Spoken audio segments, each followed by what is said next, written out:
Hello and welcome to another fully live Q&A episode of Hacking with Friends. My name is Kody Kinzie. I am a security researcher at Varonis, and we are starting about 10 minutes late today, but that's actually hacker time, just on time. So Alex, thank you for joining us today. Yeah, of course. The lag is terrible, but I think I can keep up.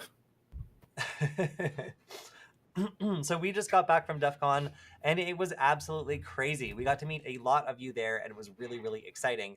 So thank you to everybody who came up to the booth and talked to us. It was, I feel like of the 25,000 people that went to Defcon this year, a lot of them ended up stopping by the Hack5 booth and saying hello. So yeah, it was really awesome to get to see everybody after such a long absence, and we really enjoyed it. So thank you to everybody that helped make that special.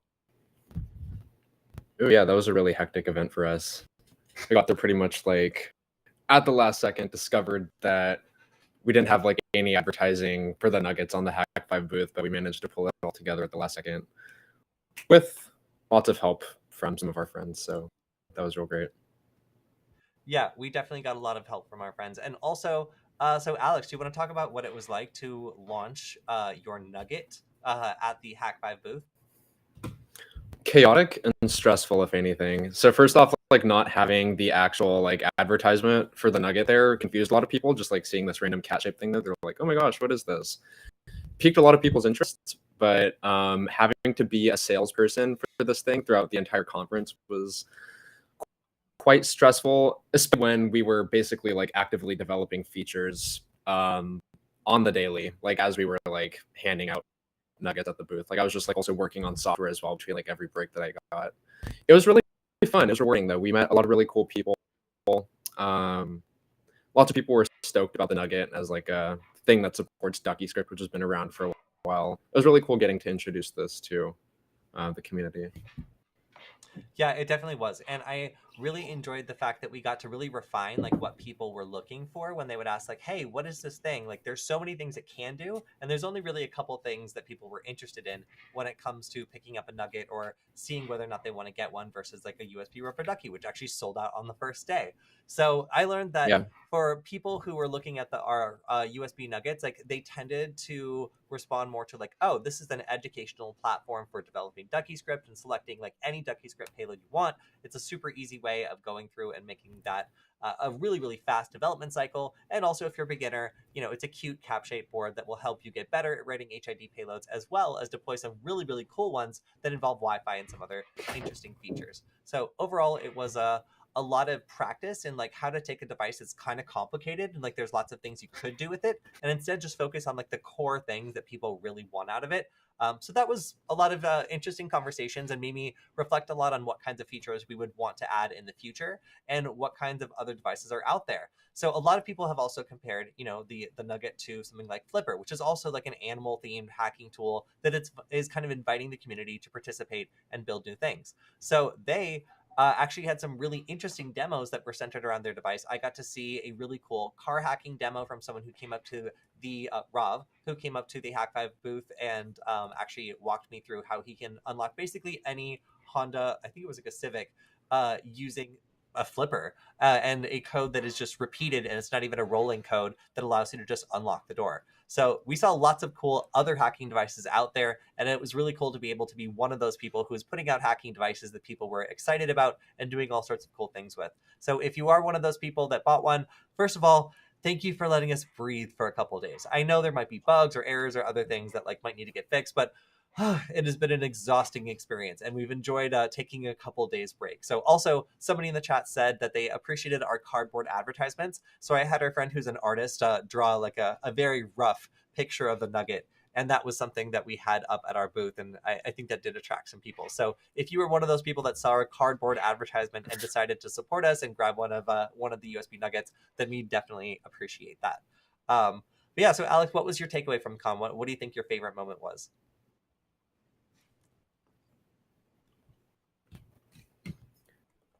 Could you repeat that last part again? Your mouth is like catching up to the word saying while cutting out. What was my take from the conference? Yeah. Okay, so unfortunately I didn't get to explore the whole conference much as we were mostly working at the booth. I would say definitely for next time it would help to be like a little bit more prepared, so we don't have to be like working like sales the whole time. You know, we were like used car salespeople, but basically for the Nugget. That would be real nice. I did get to talk to some people though. I did a really cool interview with Make It Happen, who I actually see is in the chat here. I attended his talk initially at the Hope Conference a couple weeks ago, which was on hacking physical security tags, like ones that you would find in retail stores.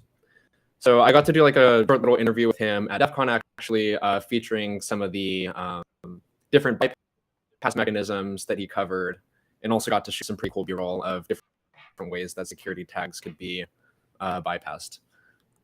Like for example, one really cool one was just using a regular like plastic bag that we had at the Defcon booth. I mean, at our Hack Plug booth at Defcon.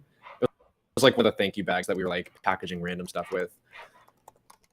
You can just he was able to like wrap it around like the pin on like a security mechanism you would typically find like on a shirt or something like that, and use that in order to like build up enough pressure to like unlock like a latching mechanism. I thought that was really cool. There's like a lot of really cheap kind of RAM alternatives that you can use to bypass some of these mechanisms. I thought that was pretty dope. And I'm hoping next year I'll be able to like interact with some of the other booths and villages and stuff like that, and also interview some other cool people. But I thought that was really dope, and I can't wait to hopefully feature that on the channel.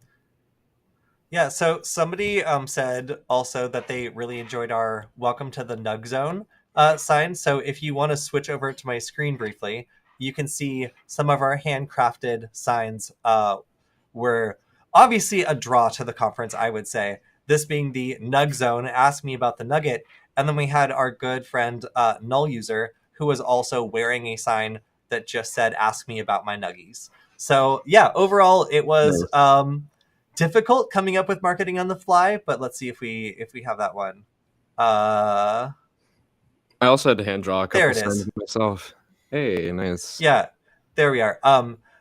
She also thought that this was a picture, so that's my other favorite thing about this. But yeah, it was really great having everybody stop by and talk to us. The booth was crazy busy, and we definitely tried everything we could to get everybody's questions answered and take pictures with people when we got a chance to.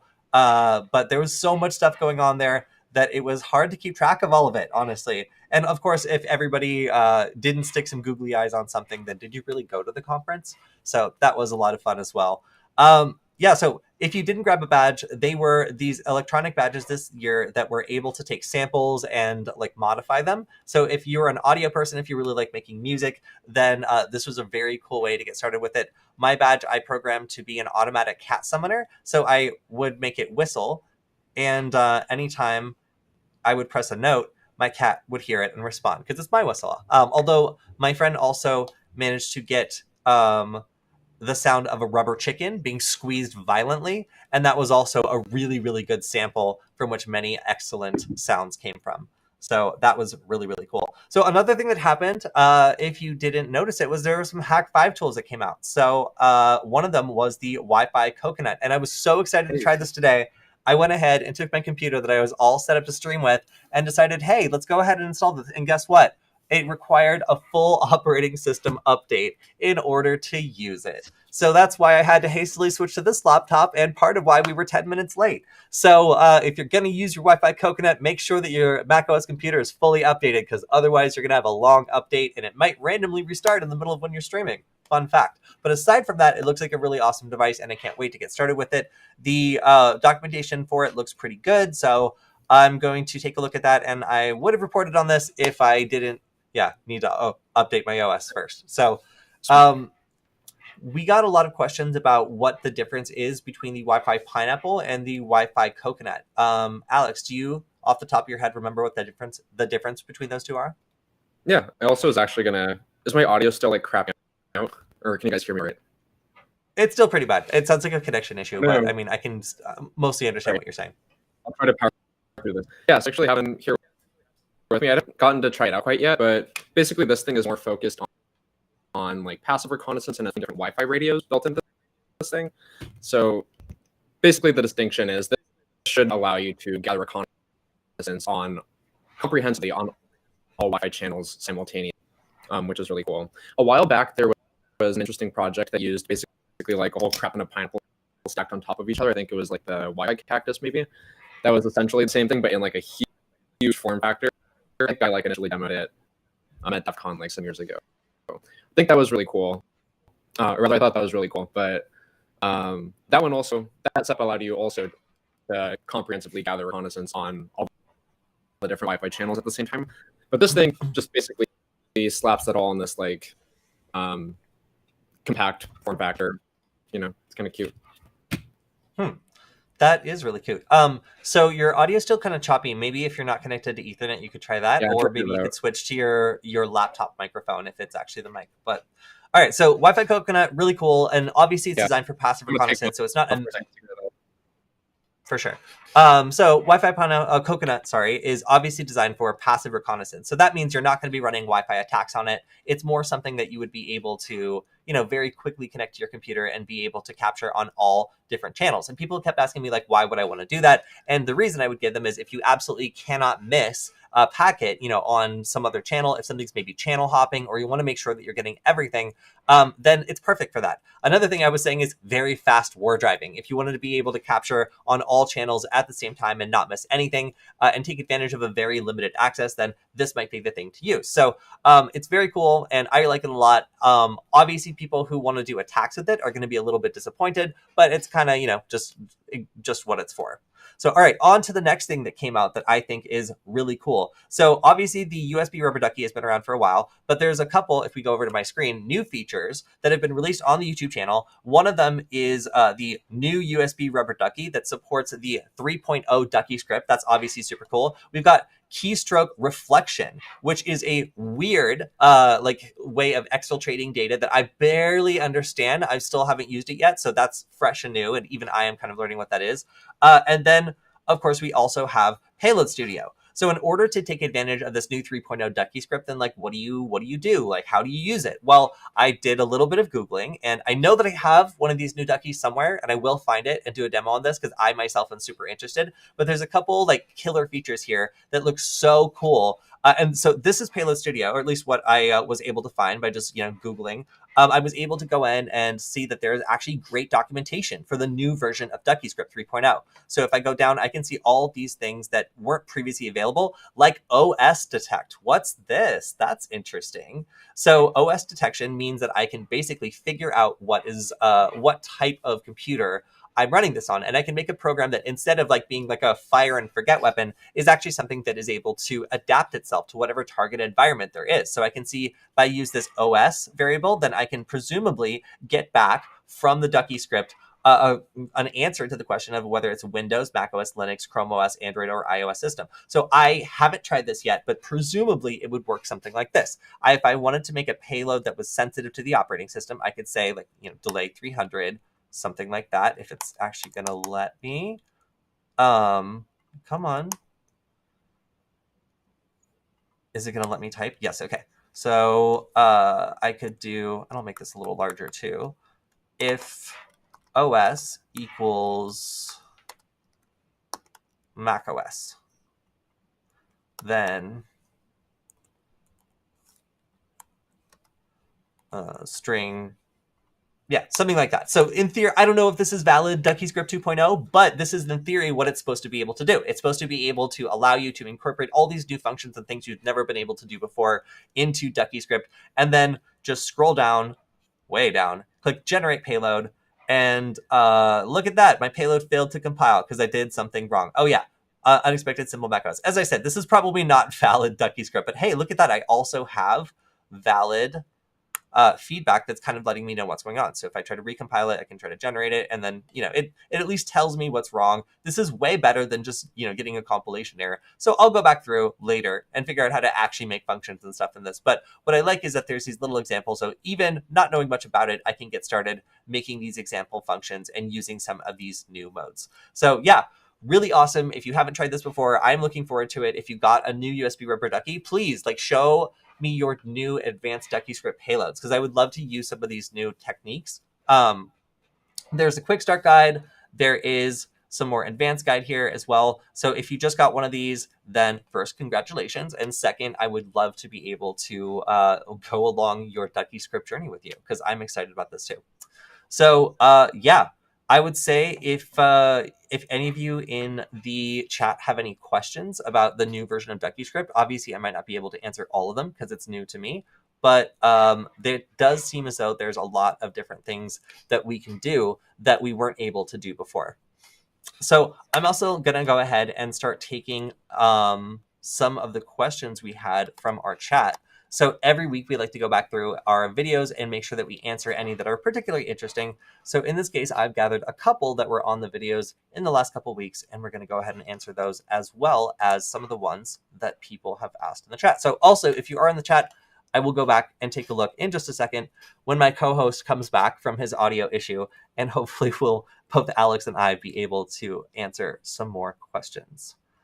All right, so hardest EDR to bypass. I forget what that means. So I'm going to take a different one. OS detection is next level. Yes, that's not a question, but it actually is next level. That makes it so that the whole process of selecting a payload is so much easier. Adam also says that he was surprised by my height. I am actually like 6'3". Yeah, I'm actually exactly 6'3". So yes, I am very tall. But I realize now that everybody on the show has only ever seen me sitting down, except for a couple episodes that we did like around like conferences or something. Alex is a robot that explains it. Yes, this is true. This is true. You can finally hear his real voice through our audio glitch. And my volume is low. So that's another good point. Thank you. So I don't see any... oh, wait, here we go. Question. Will the USB Nugget support the new DuckyScript? Sorry if I missed the answer already. That's a really good question. So I haven't even heard of this DuckyScript until a couple of weeks ago. So our team hasn't had an opportunity to really assess whether or not we can do all the scripting that's here. But there's no conceivable reason why we shouldn't be able to do that. It just requires us to find out, exactly how this is being done and decide which features we want to emulate or share with other Hack5 products. So since we're developing this from scratch, and a lot of this is based on making sure we're in spec with some of the other Hack5 tools out there, so there's good cross-compatibility, we haven't really considered the new standard and what that would allow. But a lot of the things that it's doing, like sending the vendor ID or the PID, is all something that we can do. So it's all about like the way that we're implementing it and whether or not we would want to be able to do that in a script. I think that it should be possible, honestly, but there are some... Yeah, I think that it should be possible, honestly. So yeah, I'm excited to try it out. I think that it's going to give me a lot of insight into the way I want to advance our product. Because right now, it's the easiest way, I think, to be able to develop like DuckyScript Classic. But for this new version of DuckyScript 3.0, it's probably not something that we'll support right away, just because our number one priority is making sure our features are stable and that things like our web interface have a configuration menu that has all the settings you would want in order to use it on a normal basis. I find it quite frustrating that we weren't able to get like a full menu setting up and ready. We have a configuration file you can change to do things like change the Wi-Fi access point name or change the vendor ID. And because of that, we still have a couple steps to go before I feel like our platform is 100% stable and ready for people to develop on it without running into any bugs. But after that, then yes, I really do want to develop the new DuckyScript 3.0, especially if we can mimic features like OS detection, because I feel like that is really a game changer for people's ability to think of a payload and write it to be conditional based on what operating system it's being plugged into. Where's the best place to learn topics such as computer penetration testing, network security, malware analysis, audit/compliance, and digital forensic? That's a lot. I mean, obviously some of that is going to be school. Some of that is going to be online. I would say that a lot of it is quite difficult to learn all in one place because schools tend to have a specialty. So you'll need to go online to learn at least some of that. And nowadays there's a lot of different courses that cover that sort of thing.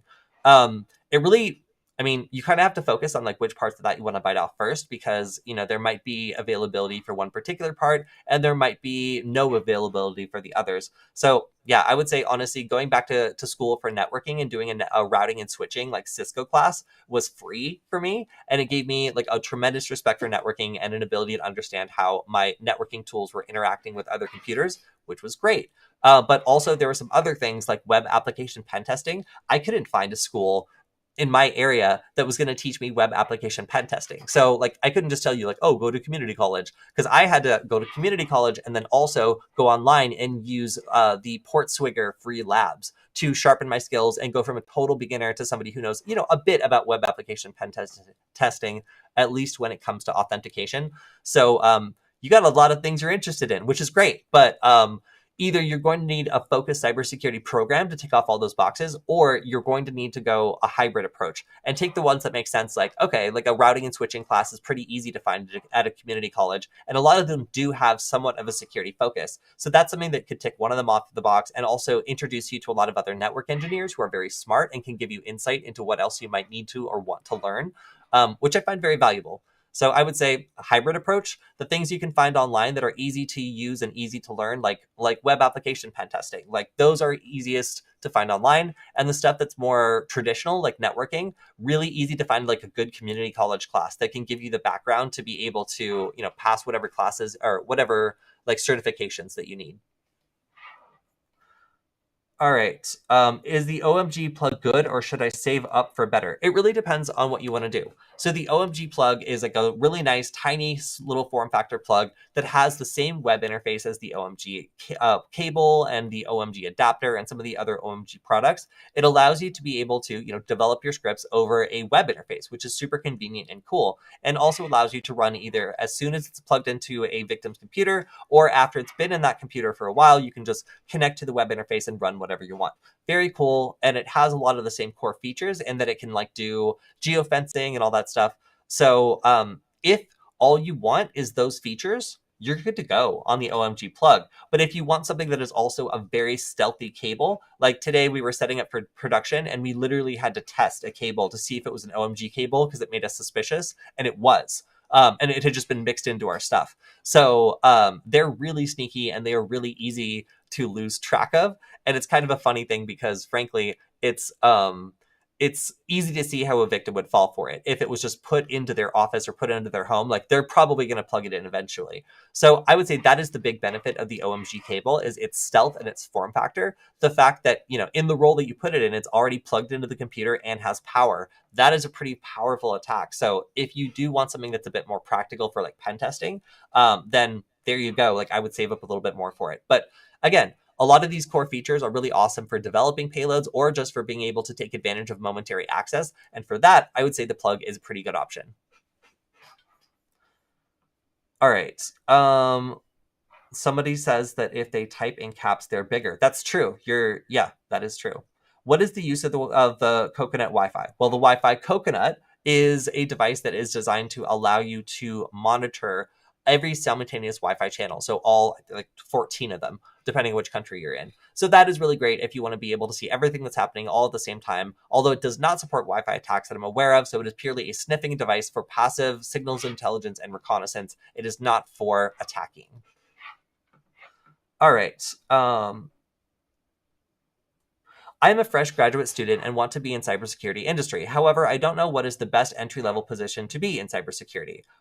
Please give me some tips. All right, so entry-level positions often require on you having some sort of like background or specific skills within cybersecurity. So I would say a lot of these do rely on you finding out what it is that you want to do and then making sure you're aligning whatever early jobs you're getting towards that. So, I mean, that's kind of obvious, but frankly, it's not just enough to get your foot in the door sometimes, because you can be stuck in positions where frankly you're not that good at what you're doing because you've chosen to focus on something else, or frankly you enjoy doing something else. So I find that for myself, when I was looking for a job in cybersecurity, I found that I was a good writer and I was a good explainer. So even though I didn't have a background and I was looking for like an open, like entry-level job, a cybersecurity writer or somebody that writes articles that require a bit of research and maybe some hands-on trial and error was something that was very open and available to me. And because I was very good at writing and explaining to other people, it was a job that I didn't get burned out on and was very simple for me. But if I'd gotten a job doing like cybersecurity sales,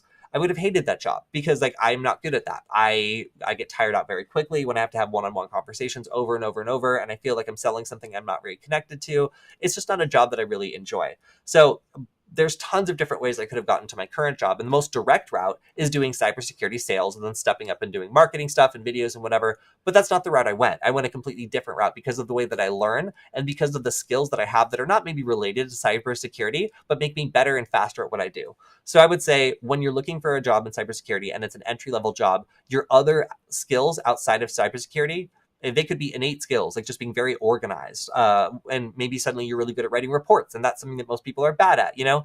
It could be communication skills, where you had a job where you had to do a lot of public-facing stuff, like I did as a bouncer at a music venue, which prepared me to be able to explain things to people, even when they're very upset. Those things gave me an edge against other candidates who were just getting into the field. And even though I felt like they were unrelated experience at the time, I found that they actually got me jobs that I really liked. So that would be my advice, is look at your other skills and look at other things that you have to contribute that other candidates might not have, and try to steer where you're looking for into areas where your skills are more specialized.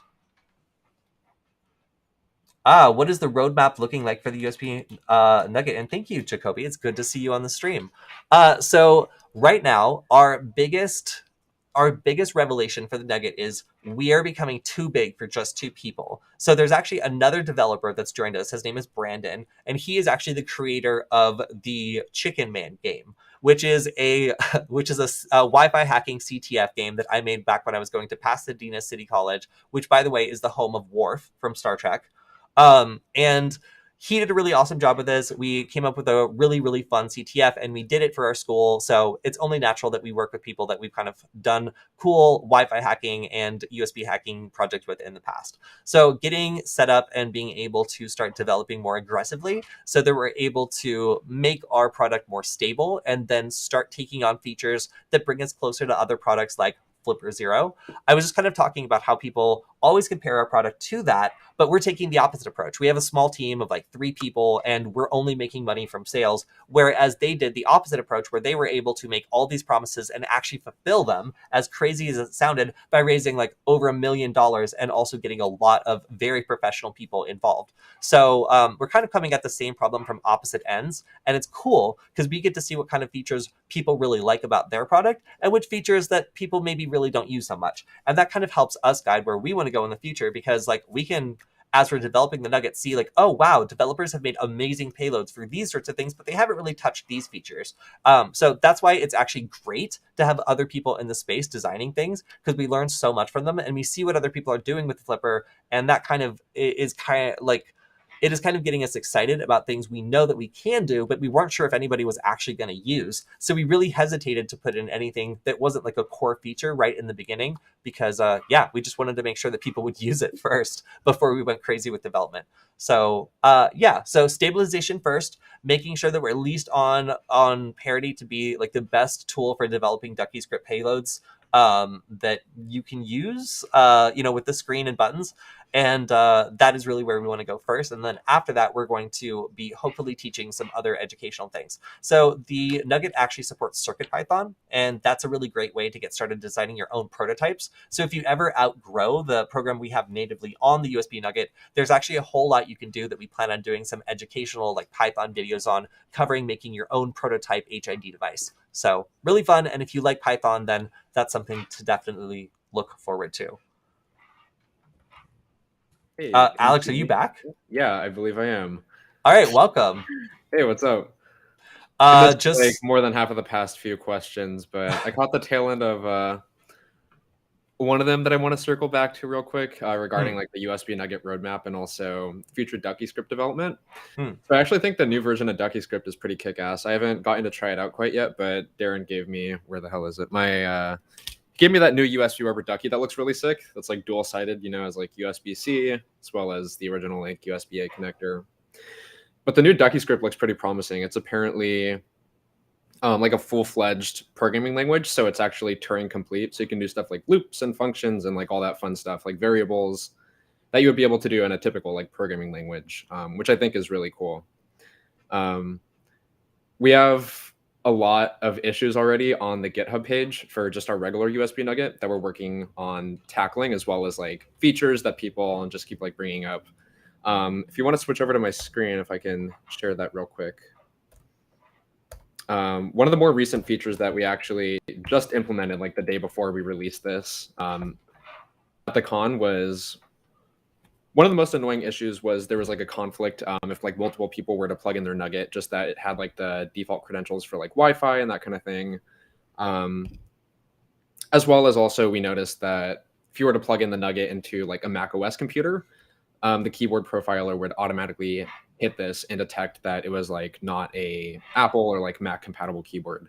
So one of the simplest things that I managed to implement was just a configuration file that you can drag and drop over to your Nugget drive that allows you to set a custom VID and PID for the keyboard, as well as rename the network interface and password as well. So usability is, it's a little bit easier to work with. Of course, there's a lot of other features we're trying to implement as well, one of which is getting the full DuckyScript classic engine working. So you can see I created a feature request / enhancement here to first port over basically all the commands from classic DuckyScript, as well as some Bash Bunny aliases. So you can do stuff like write custom colors to the LED, other cool stuff like that before we actually work on creating an engine for the newer version of DuckyScript. It looks kick-ass, but it's going to take a whole lot of work since we're still working on just keeping up the pace with the regular DuckyScript classic. So yeah, one thing I would say is also our number one request feature is international keyboards. We currently only support a US layout keyboard, and that is creating huge problems for some of our international friends. We gave these keyboards to a bunch of Norwegians, and we had to like tell them first thing to change their keyboard layout, which sucks. You know, like we definitely want to be able to have this be more useful for everybody. So of course, there's lots of workarounds, like typing out a script that quickly opens a terminal window and like changes out the keyboard settings, but oh my god, Alex, you're ascending. Oh, and okay, well, hopefully Los Angeles is okay. If anyone's in LA, just let me know if something terrible's happened there. But we lost Alex again. So this is an easy to answer question. Does the new USB Rubber Ducky have USB-C? Yes, it does. It's one of those cool like dual setups where it has both USB-A and USB-C. I think I have it open, perhaps. I have one on me if I'm not glitching out. Oh yeah, you're back now. Okay, and Los Angeles is okay. That's good news. So one thing I didn't know about it, A on the other. It's pretty cool. Yeah, one thing I didn't know about it is it has like a hidden push button. So when you squeeze the side of it, you're actually able to like trigger like the payload stopping or putting it into like arming mode. That's cool. Oh my gosh, I'm glitching again. Yeah, no, it looks kind of cool, but also kind of isn't. I'll be damned. All right, so apparently Los Angeles is hot, but not enough to destroy you. So another person asked, can I install Payload Studio on more than one device with the same license key? I don't know. I think that's for Payload Studio Pro, and I haven't used that. I've just been using the Payload Studio that looks free. I'm just looking at it right now. But I can see that there's probably a great reason to upgrade to Pro. I just don't know exactly what it is. Yeah, but anyway, yes, oh, here we go. Here's the list of things. So the community edition, if we switch over to my screen, is entirely client-side, comprehensive UI and themes, live auto-completion and syntax, compatible with all Hack5 gear. And this is the like essential stuff. This is free. Then we also have the professional edition, which is entirely client-side, comprehensive UI and themes, live auto-completion, compatible with all Hack5 hot plug gear, intelligent debugger, live error checking and payload tips, compiler optimizations, auto compile, and payload stats. So one thing that's cool about the Payload Studio is this? I don't know where it went.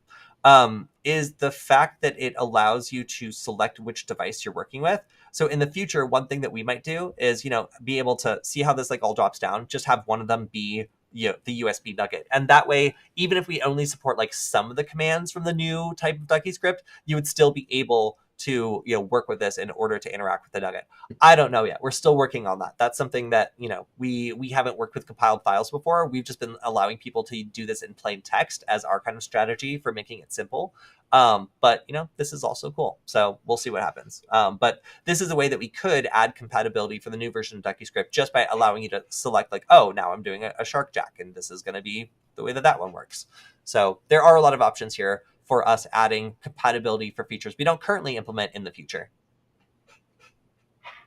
yeah, hopefully at some point the Nugget will even be integrated into that ecosystem, because that looks really cool. We've been wanting to really like pimp out the web interface that we have on our Nugget. We actually rolled like a new revision of the web interface with the latest binary that we released for the Nugget. Oh my gosh, I'm glitching yet again. If you guys want to take me on for a little bit, this really sucks. Yeah, but we pushed a new version of the Nugget binary, which is v1.1 that you can find on our GitHub page. But one of the features that we implemented for that was some of you guys requested like a scrolling interface, so that way you could tab through the different files and stuff like that, like you would with a traditional like file directory or file hierarchy, instead of like the quick deploy system. So that was one of the improvements that we made like literally the night before we started selling the Nuggets. Resultantly, we had to update the web interface as well. It looks a little more hackerish, but yeah. So one question was, does Payload Studio work with OMG devices? From what I know right now, OMG devices currently support classic DuckyScript the same way that our USB Nugget does. So that means that they do not currently support the new Payload Studio because they get their payloads in a different way. So there would need to be some compatibility issues that needed to be sorted out before that would be possible. So at the moment, no, OMG cables, as far as I know, do not currently work with the new Payload Studio. It is very new, so I think that there will be devices being added, but us developers working alongside Hack5 need some time to start implementing some of the features that they've just rolled out. What programming language is used for making viruses the most? Oh, that so depends on, what operating system you're talking about it targeting. I don't know. I honestly don't know. We see so many different types of like malicious programs written in so many different languages. It's really hard to keep track, but I see nowadays anyway, I see a lot of like Go and Rust, like viruses that make the news, and that could be disproportionate because, they just happen to be unusual and thus they're newsworthy. But it's just interesting to see some of these like cross-platform coding languages being used to, I don't know, do a lot of interesting attacks lately. So that is a completely unprofessional opinion. Please do not take what I said as like a statistic. But it is interesting that in the news I happen to see a lot of like Rust and Go stuff.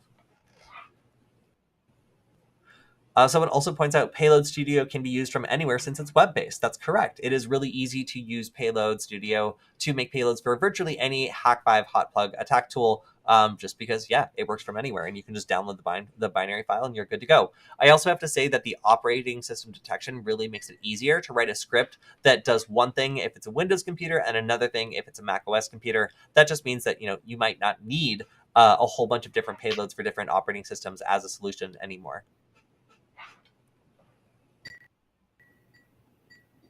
My friend's dad thought a virus was because a piece of food got in the computer. That sucks. In a similar vein, my friend's car seemed to be breaking down, but it was just a piece of wood that was used by a mechanic to fix something. So nice. It happens.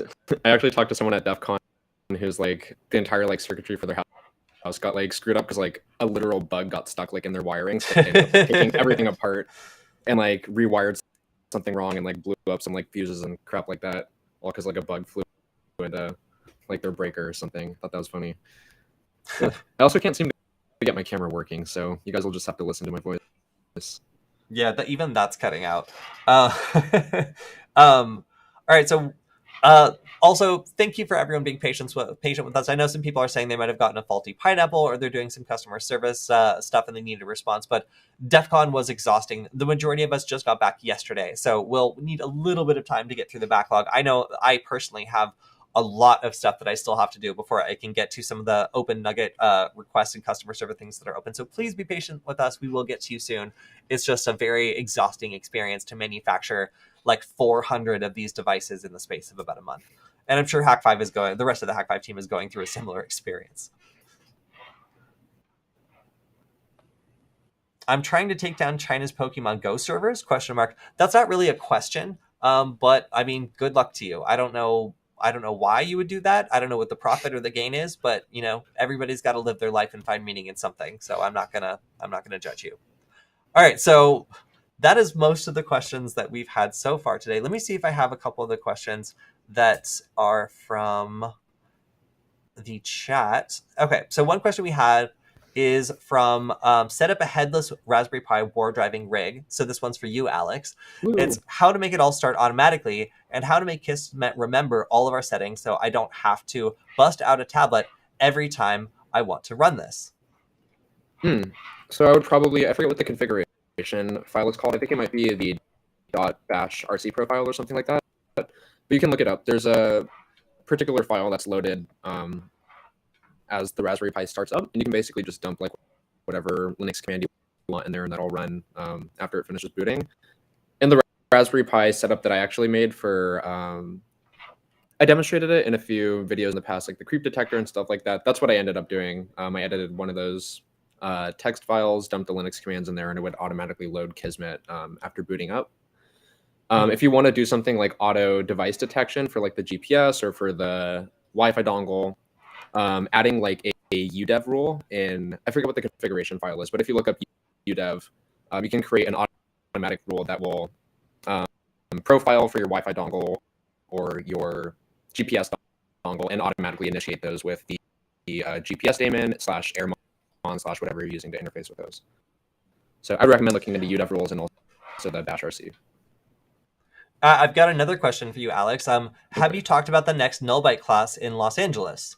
In fact, we were just talking about that last night, weren't we? Yeah, so I'm thinking of hosting one probably sometime September, maybe the 3rd or the 10th or something like that. So the last workshop that I did was a comprehensive thing with soldering, USB attacks, like the whole gig. Kind of overwhelming. So this time I think I'm going to be specifically focusing on advanced USB attacks using the USB Nugget. So there were a few pretty cool payloads that we've been working on developing just over the course of the past month. Demo payloads for like Defcon. We also showed off some pretty cool ones at the Ho conference.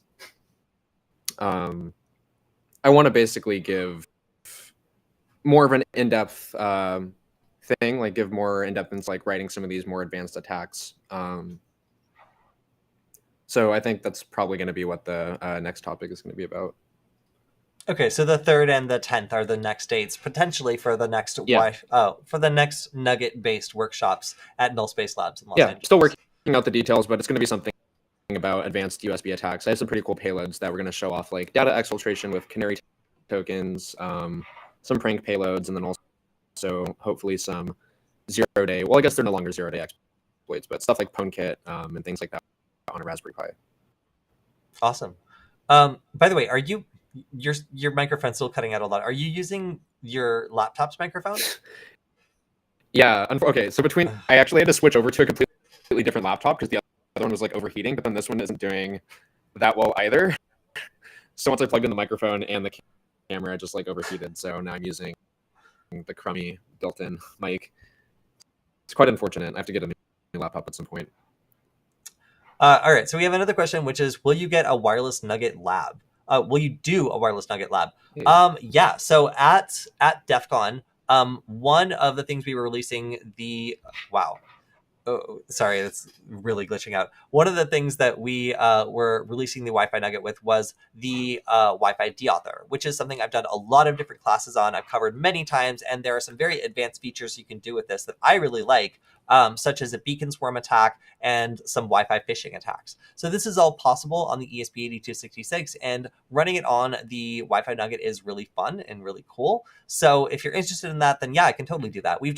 We've temporarily paused development of the Wi-Fi Nugget to focus on the USB Nugget, but I feel like now that we're getting more people involved, we should focus more on the Wi-Fi Nugget because weirdly enough, we didn't really have any advertising up for the Wi-Fi Nugget. People just overwhelmingly bought it, and we sold out on the same day that we started selling it. Granted, we only had 100 units, but still, it was pretty clear to me that people were extremely interested in the Wi-Fi Nugget, and I know a lot of you did pick them up. So yes, we can absolutely do that. I should probably make some more just in case people hear about it and want to buy it. But yes, we can totally do a workshop or even like a lab or something on using the Wi-Fi Nugget for hacking. And of course, if you have an ESP8266, you can follow along with some of it, but not necessarily some of the things that involve like having a button and screen, like definitely help with deploying some of these things if you don't want to have it plugged into a computer all the time. Yeah, that was actually one of the requested things that I got from the last workshop that I held. Some people were interested in like running Wi-Fi attacks on the Nugget and that kind of thing. I'm also thinking of maybe doing one of those in the future, probably featuring the Wi-Fi Nugget in the deauthor software. So stay posted for that. All right, here's a wonderful question. Can you send me a RockU text word list? Somebody asked on my capture Wi-Fi passwords from a smartphone. That is the shortest Google ever. No, I'm not. It's on GitHub. It's like the first search result. Like you can find that one. Nice try. I don't know what your game is, but you're gonna have to Google that one yourself. All right. So another person says, can you explain the use of the password list file? It suggests that would have been included. So the password revelation is only as good as the list that you have. That's a question on the same YouTube video, capture Wi-Fi handshake passwords from a smartphone with a half handshake attack. So this attack relies on us being able to brute force a half handshake. And frankly, we can use either generative lists, which have like absolutely every possible combination, or lists that are derived from real password breaches that have an extremely high percentage of success when it comes to like common like Wi-Fi passwords, for example. I tend to use the human-derived ones rather than the generative ones because the trade-off is it might not work, but it also takes a lot less time and processing power, and it works most of the time. So it's pretty much always my first step when trying to crack a Wi-Fi handshake is to use something like the RockU word list, because if it happens to be on there, I can always use Crunch to generate an absolutely massive word list and then get like an AWS instance with a huge GPU to go through and crunch the numbers. So there's totally ways of being able to go beyond the just basic word lists you would find online, but they tend to be pretty energy intensive when it comes to needing a lot of processing power to get through those massive lists that you generate. Yeah, generally my attack flow for those is like, first I'll try, if it's like a default Wi-Fi, like my Spectrum Wi-Fi or whatever the heck, first I'll try like the default like combination through a word list. If not, it's like usually the phone number. I'll like try a word list that's like a combination of like all of the local like area codes. And then if not, then I'll usually revert to like RockU or like one of those like user generated ones. That typically works. All right. Pretty well. All right, so we have a question that is on our video, can Wireshark spot hidden cameras for free? This comment is perhaps the worst comment I've gotten in a while. It says, if you find any suspicious Wi-Fi device, just jam it until the work finish. Search and find the hidden cameras takes too long. Here's the problem. If your neighbor's like Wi-Fi enabled glucose monitor like triggers your paranoia, then you could actually be attacking something that's very important for someone else if you misidentify it. So, it is never legally permissible to do a denial of service attack against somebody else's device, even if it is, something you're suspicious of, because if you're wrong, you are still technically committing a crime. So I would say the approach of fire and ask questions later when it comes to deauthenticating or attacking a Wi-Fi device you're suspicious of, it's probably not a good policy because of all the terrible, terrible mistakes you could make with the various things that you're targeting. So while you might actually be targeting a camera, again, you could be targeting a medical device or something else that's Wi-Fi enabled and probably shouldn't be, but does still rely on 2.4 gigahertz like Wi-Fi technology to work. Another thing is a lot of devices will also just go over to the 5 gigahertz spectrum as soon as you start jamming them. So even though this is a well-meaning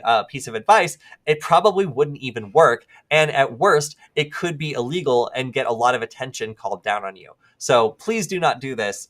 This one's not a good idea. Another, this is more of a comment. The question is for Hackbyte, practice hash recovery online with Google Colab. It just says, please make the video fast. I mean, speed it up, buddy. You can do like 2 times speed on YouTube. Yeah, Nice. I have such great news for you. You can actually set the video speed to whatever you want, and that will make your dreams come true.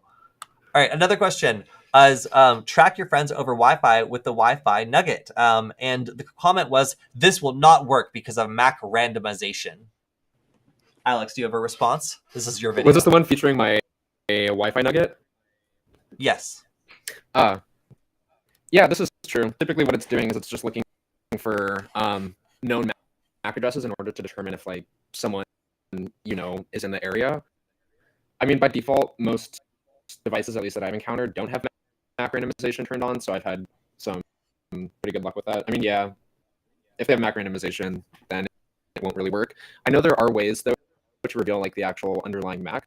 This is an exploit I think you told me about at some point, but if you can essentially get like the device to initiate like conversation with what it thinks is like a network that it's connected to before, I think you can get it to reveal its like actual MAC address, and still use that to perform basically the same thing that I demonstrated in this video. Yeah, definitely. And for anybody who's asking where you can pick one of these up that we were talking about earlier, the Wi-Fi Nugget, it is at hackcat, HAKCAT.com. Yeah, so a lot of people still having a couple of good questions. We're almost out of time. Let's answer a couple that are live from the chat. We answered where you can get the Wi-Fi Nugget, of course. Does anybody know how we can send advertisements that certain SSIDs are available, much like a Starbucks or any other send this Wi-Fi is available to connect? Yes. So if you have a device like a Wi-Fi Nugget, for example, then you can basically type out a list of as many fake Wi-Fi networks as you want, up to like 100, and then actually broadcast them as beacons. Now, it doesn't actually create those networks in reality. It creates a big sign that says that those networks exist, and any nearby device will see that sign and add that fake Wi-Fi network to its list of available Wi-Fi networks. Now, there's lots of different reasons why you might do this. Some of them are inconvenience attack, I guess I would call it, where you have a bunch of different Wi-Fi networks that all have the same name but different passwords, and you make it so that there are so many versions of a real Wi-Fi network that the person who's trying to join it can't actually join the real one. And instead, when they try to join that Wi-Fi network, they're actually just joining one of your 100 fake networks with the exact same name. That is super confusing, and I've used that prank a couple of times before to make it so that somebody literally can't find the real Wi-Fi network they're supposed to connect to because it's just surrounded by fake ones with the same name. So that is one way that I've used that to prank people. And another way is just creating a whole bunch of fake Wi-Fi networks that have a similar name or the same name to things like Google Starbucks or other networks that people would very likely have joined in the past. And then I listen for devices around me to try to automatically join them. And that lets me know that in fact they have joined that network in the past, and I could potentially convince that device to join my malicious Wi-Fi network after I create it just by naming it that name. So there's a lot of different ways you can use that technique. But yes, by creating beacon frames, you're able to put out the appearance of lots of different Wi-Fi network names. That one's pretty annoying and one of my favorites. And someone's saying hack hat or hack cat, HAKCAT, HAKCAT.com, hackhat.com. Although confusingly, eventually we do plan on having like hacking hats for our hacking cats. So we'll see what happens then. All right, I think that is just about all the questions that, Kody, may I see the Ready shirt picture you took at Defcon? Yeah, I don't have it. I haven't put it on Twitter yet because I didn't have permission to share it. But somebody actually did buy one of our Ready shirts and wore it to the booth, and it made me so happy. And she was like stone cold about it. I love that because like she didn't even say it. She's like, "Oh yeah, wear your shirt." She just happened to be wearing our shirt, and it looked good. It looked good. So I was very pleased to see that. All right, last questions. Do you guys have any plans of making a CTF in the future? So I have already made a deliberately vulnerable web application that functions as a little CTF. But yes, I do plan on adding more games and other kind of hacking challenges that you can do just by loading them up on the Nugget and then learning a concept of security, like web application pen testing with it. So that is definitely a plan. Okay, so that is all the time we have for today. We had a lot of technical problems today after getting set back up after Defcon and probably infected with a bunch of computer viruses after leaving our devices unattended. So pray for Alex's computers because they seem to be slowly turning on him. Yeah, pray for me as well that I get taken up in the rapture. I don't know what that means at all, but sure. All right. So thank you to everybody for joining us today. Hopefully we will see you next time on our stream on Friday, where we are going to try to do the news stream again, but this time I'm going to be in Los Angeles. So we'll see if it actually happens. Aside from that, we'll see you next Wednesday, and we have a couple more episodes coming out. In fact, I just did a really good interview with David Bumball after the first one I did that has got 100,000 views so far. So if you like that interview, stay tuned for one that's exclusively focused on demonstrating how Wi-Fi hacking works, because we had a lot of fun doing it, and I just finished it last night. So hopefully it'll be coming out in the next couple of weeks. All right, see you all next time. Bye. See you later.